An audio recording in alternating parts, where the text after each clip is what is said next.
If you were a sole trader or a small business back in the 1980s and 1990s, you needed a small compact van just for kind of running around, you didn't need to put too much stuff in it, you were pretty much, well, inundated with choice. Because car-derived vans, well, they were all the rage. The Ford Fiesta van, the Vauxhall Nova van, the Vauxhall Corsa van. Goodness me, you could even have a van version of a Metro. But of course it was easy back then because a lot of super minis that they were based on came with the option of 3 doors. So of course you just didn't fit the back windows and you lined them out in the back and hey presto, you've got a van. But nowadays that's a bit tricky because, well, 3-door super minis, they're not really commonplace. So that makes it much more complicated, more expensive if you want to do a van version. Thankfully Ford still give you a Fiesta van. But if you want to go electric, and you don't want to go into something big like a compact van like the Citroen Berlingo and the Peugeot partner, what do you do? Well, thankfully, Renault think they've got the answer.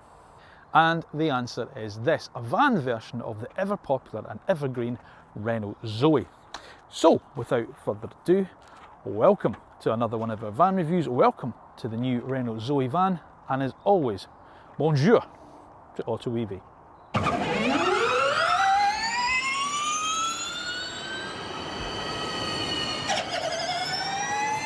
Now, before we get on to this week's road test review of the Renault Zoe van, it is of course that time where I ask you to make sure you're subscribed to the AutoEV channel and press the little bell button down below so you're notified of when our next video goes live. And if you like what we do, well, give us a thumbs up and leave us some comments. Now, Renault first showed the Zoe back in 2012 at the Geneva Motor Show, and it went on sale the following year. And in those 9 years that it's been on sale, we've never really seen any other derivatives of it other than what it is, which is to say a 5-door super mini. They teased us with a little Renault Sport concept a few years back, but in reality they never gave us anything other than just some mild updates, changes to battery sizes and motors. But this is it, this is the first time that they've deviated off that path and given us a van version. But is it going to be right for your business? Well, let's stick it through an AutoEV van review and find out. So, how does it look? Well, it looks like a Renault Zoe. In fact, it looks so much like a Renault Zoe that my daughter walked out the door this morning and went, "I thought you were doing another van review this week, Daddy." It's exactly the same as the Zoe car, but that's no bad thing, I think, because I happen to like the Zoe car. In fact, I prefer it looks-wise to the Renault Clio. It follows on from the last update that Renault did on the Zoe, so you get the nice kind of chrome flashes down the bottom with the fog lights, a big bold Renault badge there that also opens up to reveal your charging flap. These really nice LED headlamps as well. This kind of real kind of swooped back, big glass windscreen. Actually, you wouldn't realise how big this windscreen is and how tall the car is. But otherwise, it's pretty much a standard Zoe. Now, there are a couple of trim levels which will change some bits on the car, but I'll go through that a little bit later. And one of those trim differences is this is the Business Plus. So the 2 trim levels you get is Business or Business Plus.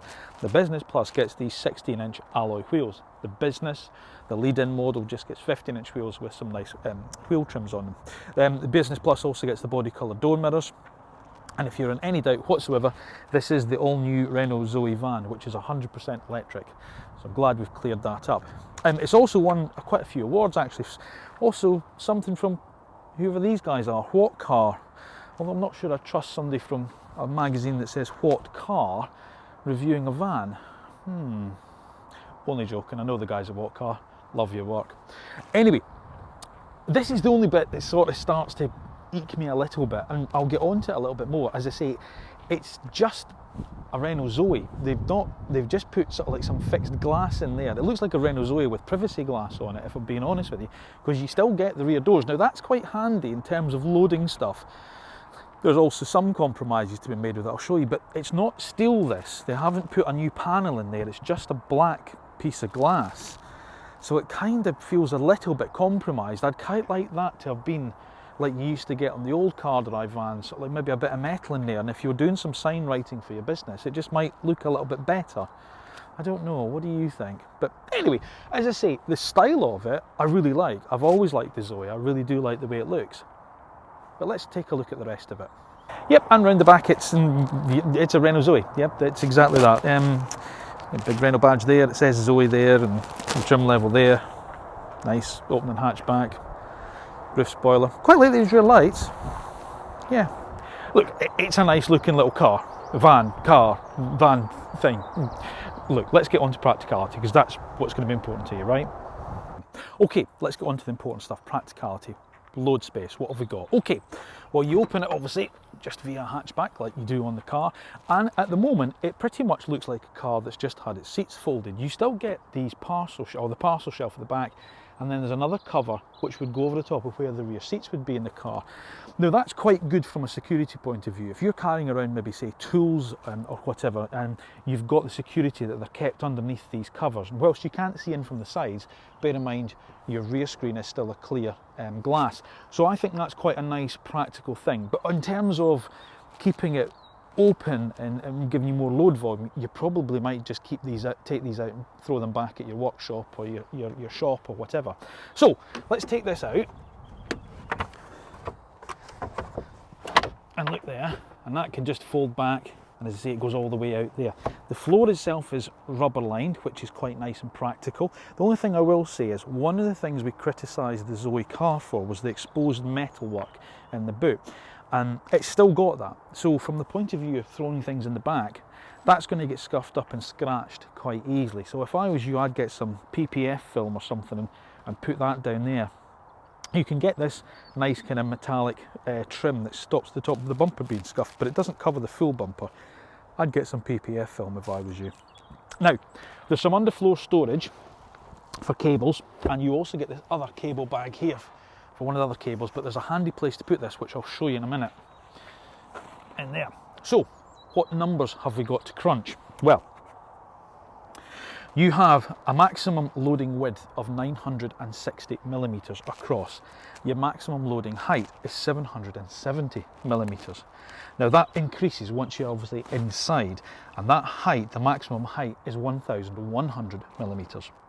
In terms of width, you've got 1,386 millimeters at its widest point, but that will then drop to 1,037 millimeters between the wheel arches. Your load bay length is 1,220 millimeters, giving it an overall volume inside of 1 cubic meter. Now, this is one of the areas that's a bit of a downside with a car-derived van, rather than say a compact van such as the Citroen Berlingo. You are compromised in its shape because of the design of the car. So as I say, that's why you know a roofline that kind of curves over. It's not like a square back.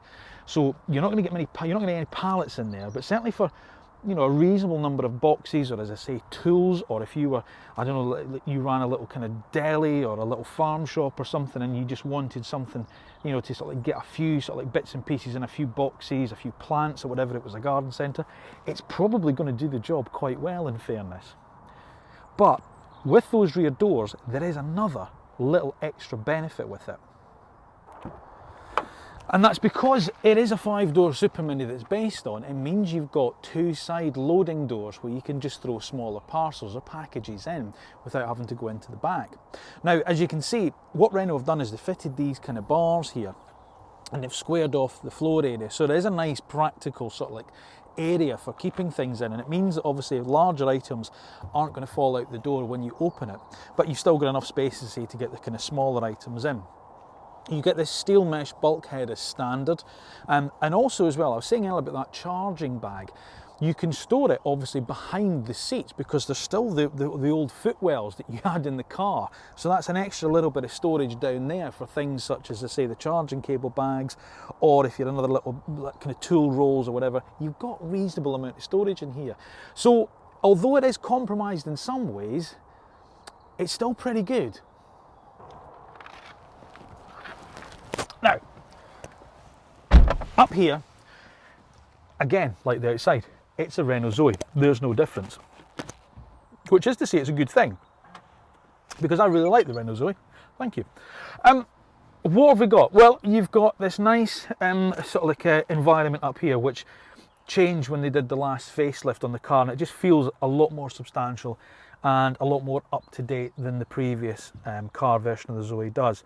You get this 7-inch infotainment screen in here. That's in both trim levels, whether it's Business or Business Plus, and both of them also come with Android Auto and Apple CarPlay as standard. By going for the Business Plus, you get inbuilt navigation. Now you might think, well, what's the point of that, because I'll be using Apple Maps or Google Maps or whatever. or ways, but it has a little bit more than that because it has connected services, and you know, you can also sort of like try and find charging points using that inbuilt navigation. So there are a few benefits with that. Also as well, the Business Plus just gets a little bit nicer level of equipment. Well, if you go for the Business, there's only 2-speaker audio, which is a bit measly. The Business Plus gets 6. So that's slightly better. There's also this sort of like seat trim, which is slightly nice. Now, it's a bit, I always thought it was a little bit cheap in the car, but in the van it really suits it. This kind of synthetic, kind of leathery vinyl stuff in the fronts, the seats, and then this kind of wool blend mix in the centre. I actually really like it, and it really suits the van. Talking of the seats, they're okay actually in terms of comfort. You get a good length of squab, so there's a nice bit of under thigh support. And these kind of tombstone backs, you know, they're not a huge amount of lateral support, but there's just enough to kind of keep you in the seat. And as I say, I like the use of the material. The only downside is there's no height adjustment, so you always feel that you're sitting on the car rather than in it. I'd quite like to have seen a little bit of height adjustment on the seat. On saying that, there is height adjustment on the steering column. It will adjust for height and reach and rake, so that's good. So you can pretty much get a good comfortable driving position. Nice clear digital instrument panel, which I really like. Speedo on the left, econometer on the right, and then in the centre you can configure it. It's a nice configurable screen where you can have either your navigation or your audio things there, or bits and pieces about your journey, depending obviously on what you want to see. So that's quite nice. The audio system as well, yes, it's touch screen.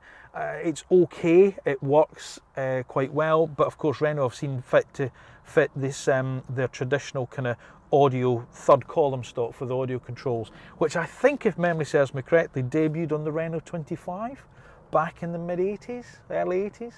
Maybe you might want to correct me if I'm wrong on that, or confirm if I'm right. There we go. The wheel itself is nice. It's a nice size. It's kind of synthetic leather. Got a slight kind of odd, slightly flattened off at the top and bottom, but not hugely so. But it's a nice size. It's nice to hold. The 3-spoke, and you get the nice kind of metal flashes in it with things for your cruise control and your Bluetooth, and as I say, for altering your dashboard there. So that's good.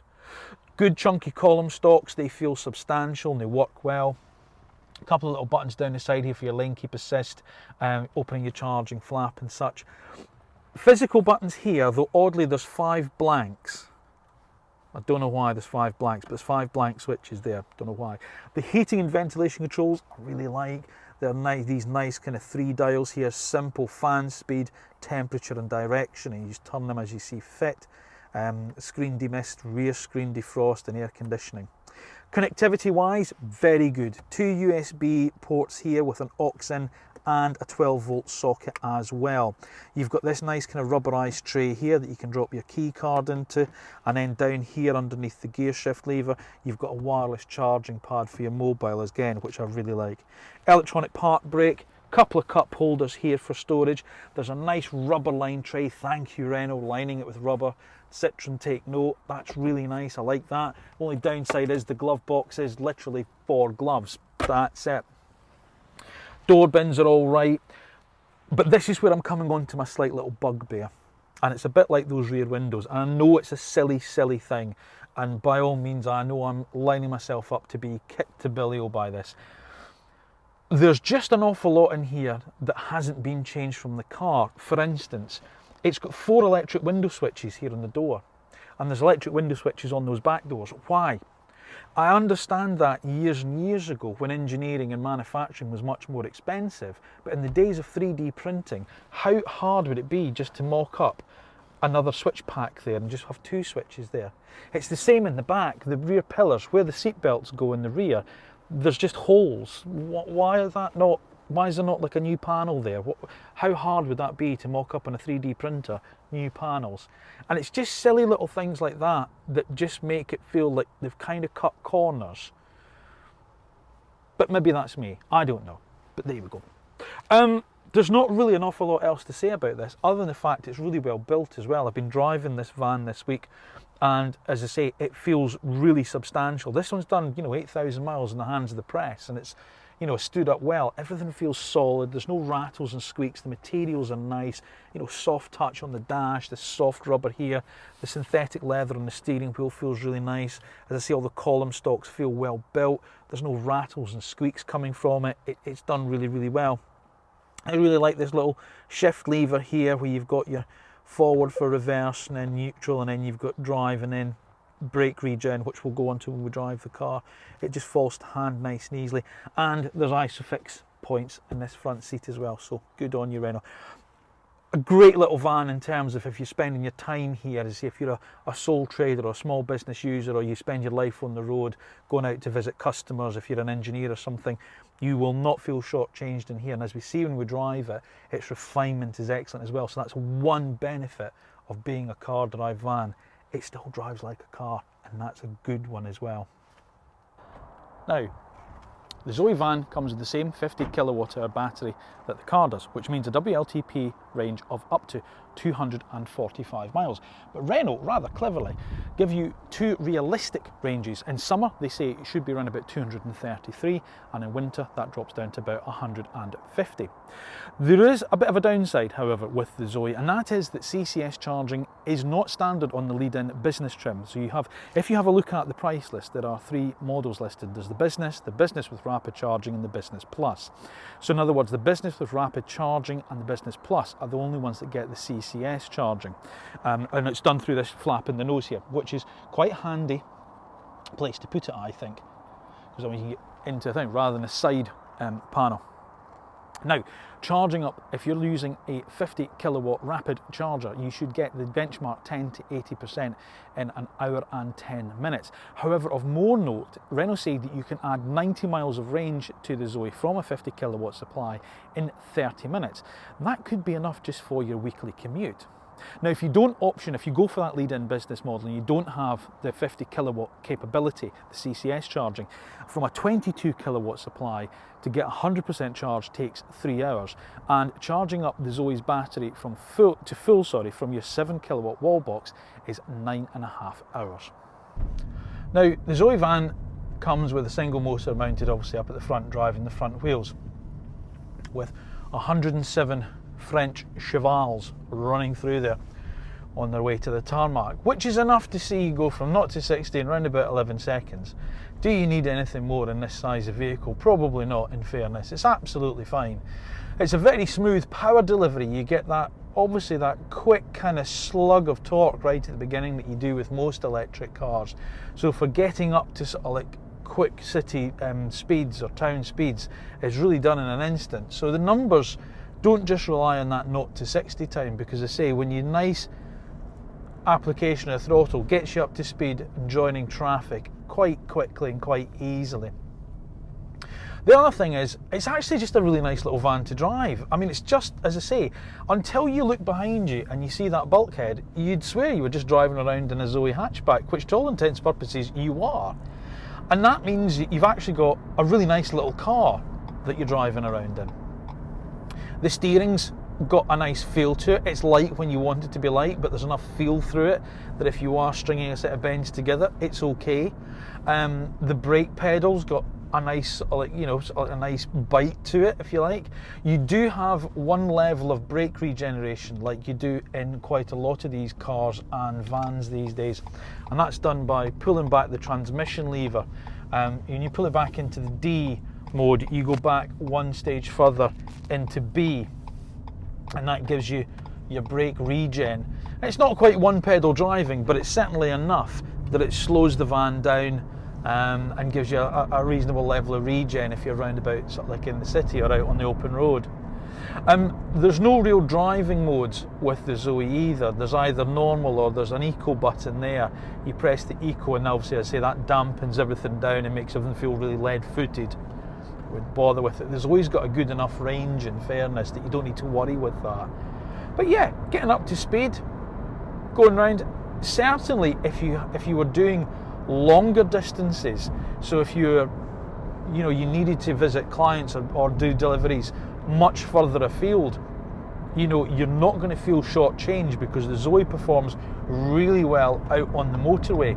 And that's part of the fact that it's quite a refined little van as well. Because you've got all the kind of sound deadening from the car, it's really quiet. Yes, there's a little bit more volume behind you in terms of space volume, so that amplifies kind of road noise and such through it, but not to the point where it's uncomfortable at all. And actually, yeah, I'd quite happily take this on, a few hundred miles drive if you had to go and see someone or to make a delivery, that was way out with your normal kind of sort of like town or city. What else is there to say? The only real fault that I'm going to label at the door of the Zoe applies to the car as well. It's just this slightly high driving position is not ideal for me. I mean, we've all got different driving positions, I get that, so what might be not great for me might suit other people, but I just like a bit height adjustment in the seat, if I'm honest with you. I just feel I'm a little bit too high, but other than that, the driving position itself is fine. Seats are nice. You don't, as I say, you don't kind of roll around them. That kind of wool blend mix on the inner part of it gives you kind of a nice kind of grippy surface, so you don't find yourself rolling around. And as I say, okay, there's a little bit of a lack of lateral support, but because you're kind of gripped in place by that, you don't find yourself moving around the seat that much. I've got good visibility. The mirrors go out well enough. There's lane keep assist on it as well. There's cruise control on it, so you're sorted from those kind of driver aids, as you like. There's plenty of those there for you if that's the kind of thing that you like. There's very little not to like about the Zoe, in fairness. There's very little not to like. It's got a really good turning circle as well. It's got really quick steering. So again, if you are based round about town or the inner city, at tight streets, or you've got sort of like tight junctions and things, the Zoe copes with it really, really well. But that steering is nice, and it weights up its speed, and it feels nice when you're out on the open road as well. It doesn't feel overly light, and it doesn't feel like the car's kind of skitting, being a bit skittish or skittering around. It's okay. As I say, there's very, very few compromises to be made here. Very few. And because it's spun off from a car, you've got all the benefits of that refinement and that comfort that you would normally expect in a car, so you don't feel shortchanged by having it as a van. So yeah, there's not really a lot else to say. It's lovely. It's a cracking wee thing. Now, it's possibly worth addressing the elephant in the room, which is the Zoe's crash test performance in recent times. Now, look, safety is hugely important, of course it is, and no one's suggesting that it's not. But what I will say is this: the crash testing criteria changes, because obviously cars are changing, technology is changing all the time, and of course one of the downsides with having a car that has a longevity of life like the Zoe has had means that it's not being kept fully up to date like some of the more modern cars, the electric cars that are just coming onto the market. So I kind of will go down Renault's defence in that way a little bit. On saying that, they have removed a few things. It doesn't have curtain airbags up here. They're not certain safety systems that you'd maybe think that you'd kind of expect nowadays. So from that point of view, there's a defence to be made for Renault, but there's also a criticism to be made for it as well. This type of technology, this type of safety equipment should now be pretty much standard. I mean, that's what people are expecting. And a van driver is no different to a car driver. You're using the same roads, you're driving the same places, so you deserve to have the same safety equipment. And as I say, to keep the price of the Zoe down, they've removed quite a few kind of safety bits and pieces from it, and I think that's to their detriment. So whilst, as I say, I'm happy to turn around and say that maybe NCAP's been a wee bit harsh on them, expect it to perform like a brand new car, there is also an element of me that says, come on Renault, you need to step the game up a wee bit now. You had such a good reputation for safety not that long ago. you've kind of gone and blown it a little bit. But look, as far as the van's concerned and the way that Zoe drives, as I say, it's a cracking wee thing. Now, the Renault Zoe van kicks off at £23,950 plus VAT for the business trim. If you want the business trim with the rapid charging capability, that price jumps up to £24,825 plus VAT. For the business plus trim, with all the extra little nice bits and pieces that it comes with, you'll be looking at just over £26,000 plus VAT. Now, all of those prices also include the £2,500 plug-in vehicle grant that's currently available for all commercial vehicles below 2.5 tonnes, and those prices and that grant are correct at time of filming. But it's more than that, it's more than just the purchase price, because as my granny always used to say, if you look after the pennies, the pounds will take care of themselves. And it is the running costs that you have to think about, certainly if you're a small business or a sole trader, and that's where the Zoe really does win. You can buy a servicing pack off Renault for £300 at time of purchase, and that will cover you for 3 years up to 30,000 miles of servicing. Now, whilst the servicing intervals are every year or 18,000 miles, if you're not doing the mileage, then it's 3 years worth of servicing that you're going to be covered with that one-off payment, which is pretty decent. The car also comes with, Renault also equipped the vehicle with a 5-year warranty with the vehicle as well. And of course, these days, it costs an awful lot less to fill it with electricity than it does with diesel. So there you go, some more consumer advice from AutoEV. And in terms of competition, well, it pretty much stands alone in the marketplace, as I say, if what you're looking for is a car-derived fully electric van, because no one else really does them. You have to jump up to the next size, which is things like the Citroen Berlingo, the Vauxhall Combo E, the Toyota Pro-A City. Well, Renault have the Kangoo to compete with those. So what else would you really look at? Well, I suppose there is the Fiesta van, if you still were addicted to running something with a combustion engine. And Toyota, believe it or not, also offer a car-derived van off the Corolla estate, which is a hybrid. But at the moment, if it's fully electric you want, this is your choice. So here's what we like and what we don't like about the Renault Zoe van. We like the way it looks, the fact that it drives just like the Zoe car, it has good range and efficiency, it's well equipped in Business Plus trim, and it has minuscule running costs. We don't like some of the cargo area is a bit compromised by its original car design. There's areas of compromise and cost cutting in evidence. And also the fact that CCS charging is an option on the lead-in trim level. It's fair to say that the Renault Zoe van is not going to be for everyone. If you're a plumber and you have to take big bits of pipe work, or you're a joiner and you need something to carry along big bits of timber, this isn't the van for you. But then, if you want an electric van with a Renault badge on it and you need more carrying capacity, well, the Kangoo's going to be available soon, and they do the big Master as well.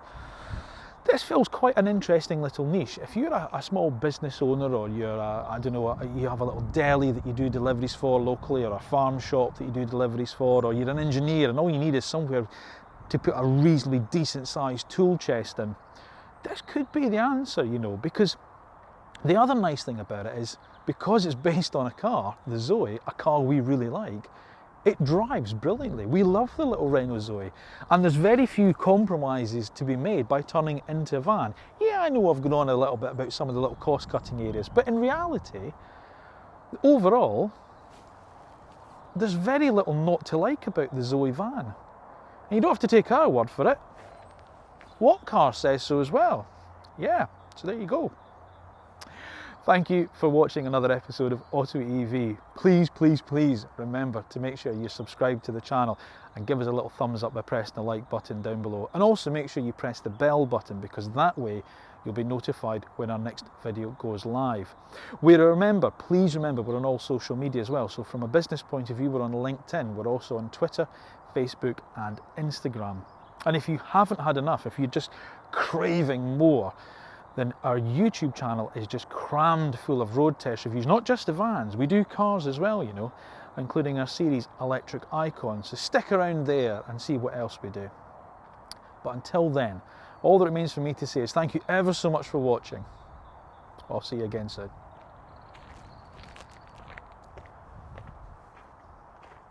So, you've watched our video. It's now my job to tell you to like and subscribe, and press the little bell button to receive notification of when our next video is uploaded.